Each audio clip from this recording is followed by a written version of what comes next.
आज सगळेजण शॉर्ट पिरियडमध्ये आपण सर्व एवढ्या मोठ्या संख्येने उपस्थित राहिल्याबद्दल मी या पत्रकार परिषदेमध्ये आपलं स्वागत करते। माझ्यासोबत माझी सभापती आरोग्य आणि माझे नगरसेवक राजूजी शिंदे आहेत, माझे नगरसेवक निलेश म्हात्रे, साबू डॅनियलचा मुलगा विनू डॅनियल, आमच्या ताई तेजस्विनी ताई म्हात्रे, ज्योती म्हात्रे, आमचे सगळ्यात झोपडपट्टीचे फार पूर्वीपासूनचे जे सुरुवातीपासून 95 पासून तिथे राहतात त्यांचे मलेचे, त्याच्यानंतर ॲडव्होकेट संतोष पळसकर ॲडव्होकेट, सगळे तिघही ॲडव्होकेट आलेले, नारायणजी आमचा ॲडव्होकेट आता रामदीप, वर्षानुवर्ष त्यांना चांगली घरं आणि मोफत घरं मिळावी यासाठी मी निवडणुकीमध्ये, आपल्याला सगळ्यांना माहिती आहे, आम्ही निवडणुकीच्या अगोदर फॉर्म भरले होते। बरेचसे कार्यकर्ते आपल्या पत्रकारांनी त्याच्या बातम्याही केल्या होत्या की मंदाताईने आता मोफत घराची योजना आणली। त्यावेळी बरेच लोक बोलली की हे सगळं खोटं आहे, इलेक्शन आहे म्हणून हे सगळं फॉर्म बिम भरून घेणं चालू आहे। पण आता आपल्याला मला आनंदाची गोष्ट अशी सांगायची आहे की बेलापूर पट्टीमध्ये जवळजवळ 29 झोपडपट्ट्यांच्या वस्ती आहे, 29 वस्ती आहे।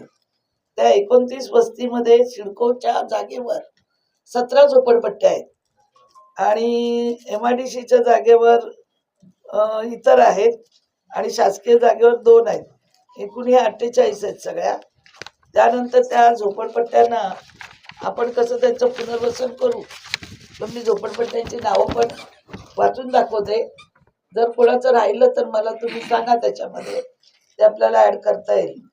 आपल्या बेलापूर पट्टीतली झोपडपट्ट्यामध्ये रमाबाई आंबेडकर नगर सेक्टर 9, पुन्हा सेक्टर 9-8 9ची मला वाटतं ती गावस्कर मैदानच्या बाजूची, दुसरी Ramabai Ambedkar Nagar sector 8 CBD, Sambhajinagar CBD, जय दुर्गा माता नगर CBD, त्याच्यानंतर निलगिरी गार्डन बेलापूर, त्याच्यामध्ये पंचशील नगर आणि बालतूबाई, त्याच्यानंतर बोनसोरी, ते राजेश काय आले का पाटील, त्यांचं काम जवळजवळ आपण केलेलं आहे।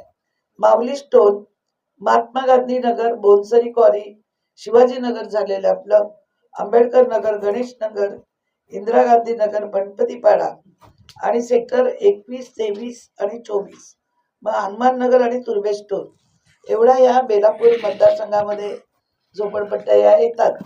यांचं आता माननीय देशाचे पंतप्रधान आदरणीय नरेंद्रभाई मोदीजी आणि राज्याचे आपले सर्वांचे लाडके तरुण तडफदार नेतृत्व देवाभाऊ देवेंद्र फडणवीसजी यांचं एकच म्हणणं आहे की प्रत्येक लोकांना एक घर मिळालं पाहिजे आणि त्यांना घराचा आसरा मिळाला पाहिजे।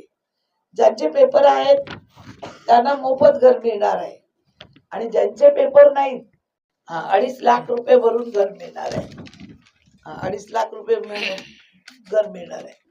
त्याच्याकडे काही लाईट बिल वगैरे असेल तर त्यांना मोफत मिळेल, लाईट बिल असेल, पण काही लोकांनी काहीच केलं नाही, नुसते टाटानगर पण आहे याच्यात, बेलापूरमध्ये तुमचं सगळं आहे आणि नसतील तरी ते आपण टाकून घेऊ शकतो। पण आता तुमचा एक मोठा मेळावा सगळा झोपडपट्टी धारकांचा आपण CBD गावस्कर मैदानात एक घेऊ, एक तुर्बा साईडला घेऊ, म्हणजे दोन्हीकडे कव्हर होतील। आणि आता संबंधित अधिकारी जेव्हा आपण सांगाल तेव्हा आपल्या दारी येऊन आपली पूर्ण सगळींची माहिती घेऊन ती एक यादी तयार केली जाईल आणि मेळाव्यात आपले मंत्री महोदय, राज्यमंत्री महोदय पंकज भोये हे येतील आणि त्यावेळी आपल्याला डिक्लेरेशन करतील। त्यासाठी आपण CBD वासियांनी सगळ्यांनी, ज्यांना घर नाही त्यांना सुद्धा आपण घर द्यायचा प्रयत्न करू। ज्यांच्याकडे पुरावे आहेत त्यांना तर घर मिळेलच मिळेल, पण हे जे आपण निवडणुकीमध्ये बोललेलो माननीय मुख्यमंत्र्यांच्या माध्यमातून की प्रत्येकाला घर देणं आपलं कर्तव्य आहे आणि या माध्यमातून अनेक लोकांच्या हाताला काम मिळेल, हे एक प्रकारची रिडेव्हलपमेंटच सुरू होईल।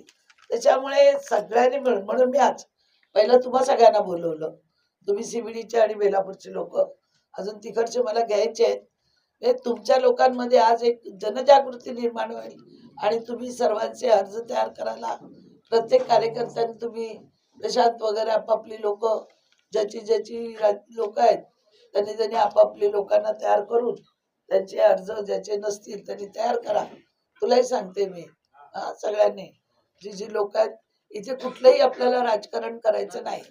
कोणी असो, शेवटी जो आपला आहे असं समजून राजकारण फक्त निवडणुकीपुरती असतं. निवडणूक संपल्यानंतर आपण सगळे एक असतो. त्या पद्धतीने आपण हे काम करायचं आहे.